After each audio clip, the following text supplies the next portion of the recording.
Good day. Meron mga nagsasabi na meron daw lie detection test na ginagamit sa mga investigations. Ang problema, karamihan ng mga politikong corrupt ay nakakapasa sa lie detection test. Kaya nga hindi admissible sa court na evidence ito. Kung lie detection test sa pangalan pa lang, lahat liars, paano yan? Papasa sila.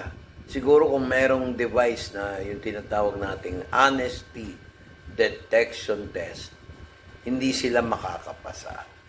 Come to think of that, no? Nakakapagtaka, no?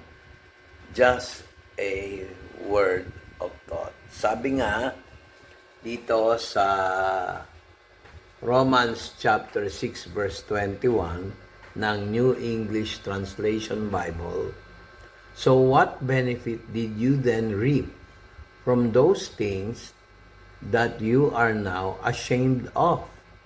For the end of those things is death. Paalala lang po sa mga naniniwala pa rin sa Diyos, nananampalatayang totoo sa Diyos. Iwasan natin magkasala. Always pray, ask the Holy Spirit to help us with our infirmities. Yun lang. Bye-bye.